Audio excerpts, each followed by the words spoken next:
दोस्तों, हाल ही में हमने हिंदी को लेकर के एक वीडियो बनाई थी, जिसके अंदर मैंने आपको बताया कि कैसे तमिलनाडु सरकार और भारत सरकार के बीच में एक कन्फ्लिक्ट है। एनईपी 2020 इसका मूल जड़ है, जिसके अंदर हिंदी को दूसरी लैंग्वेज और बाकी ऑप्शन में तीसरी लैंग्वेज, दूसरी जो रीजनल लैंग्वेज है उनको डाला गया।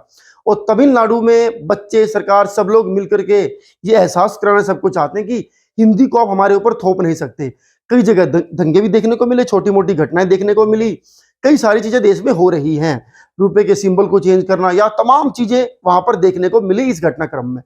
हमारे उस वीडियो के ऊपर कुछ कमेंट्स आए, कुछ सवाल आए, तो उनका जवाब मैं देना चाहूंगा। देखिए, भाषा हमारे देश के संविधान के मुताबिक हमारी अपनी व्यक्तिगत चॉइस है। सीधी सी बात है, पूरे देश में आप किसी एक भाषा को नहीं थोप सकते, ये हमारे संविधान के अंदर मेंशन है।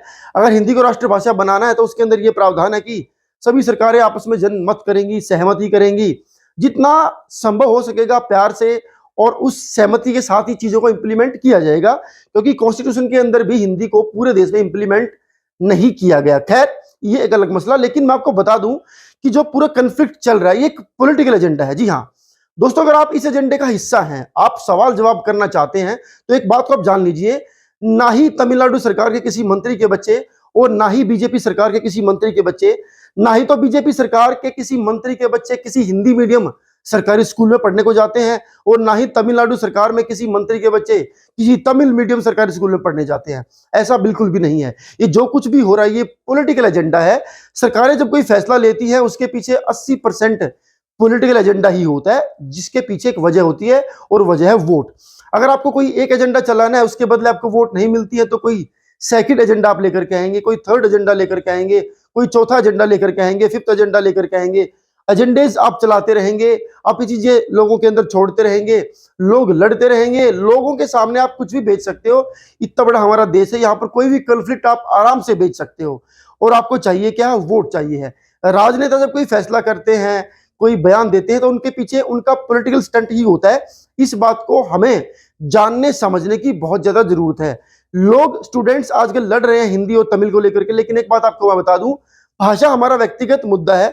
अगर सरकार आपको किसी भाषा में उस मीडियम में पढ़ने का सिलेबस ऑफर करती है, तो नो डाउट आप उसमें पढ़ सकते हैं। कोई आपको बाध्य नहीं कर सकता है, कोई आपको फोर्स नहीं कर सकता है। 3 लैंग्वेज का एक फॉर्मूला है, जिसके पीछे इसमें सुधार हो सकता है। अगर सरकार को लगता है कि इसमें कुछ खामियां हैं, तो जरूर उसमें सुधार की गुंजाइश है, तो सुधार करना चाहिए। अगर किसी राज्य में उसके ऊपर कन्फ्लिक्ट है, तो उसको भी मिल बैठ करके समझना, सुलझाना चाहिए, क्योंकि इससे बच्चों का फ्यूचर दांव पे लगता है। राजनेताओं के बच्चों का फ्यूचर दांव पे नहीं लगता है, आम जनता के बच्चों का फ्यूचर दांव पर लगता है। और आम जनता और उनके बच्चे सरकारों के लिए केवल वोट हैं, ये बात उनको भी समझनी चाहिए।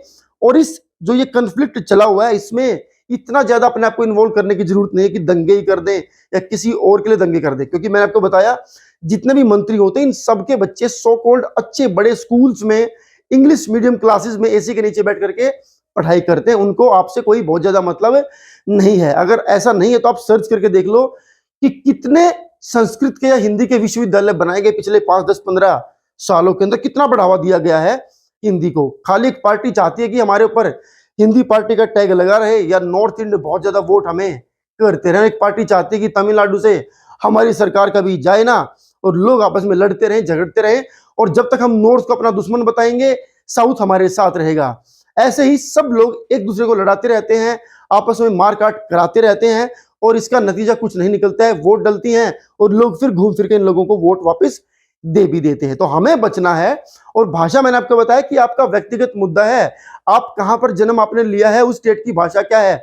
अगर वहां पर कोई मान्यता प्राप्त भाषा बोली या सिखाई जाती है, तो आप उसके अंदर पढ़ सकते हैं, लिख सकते हैं, ये आपका अधिकार है। इसको कोई आपसे छीन नहीं सकता। तो कन्फ्लिक्ट का तो कोई मुद्दा बनता ही नहीं है। हाँ, हमारे देश की भाषा है, बड़े स्तर पर बोली जाती है हिंदी, हमें उसका सम्मान करना है, हमें उसको सीखना भी चाहिए। लेकिन अगर इस 3 भाषा फॉर्मूले में कुछ सुधार की जरूरत है, तो डेफिनेटली सरकारों को बैठ करके, एक्सपर्ट लोगों को बैठ करके इसमें सुधार करना चाहिए, जिससे कि लोगों के मन में एक दूसरी लैंग्वेज के लिए ये जो मतभेद है, ये मनभेद में ना बदल जाए।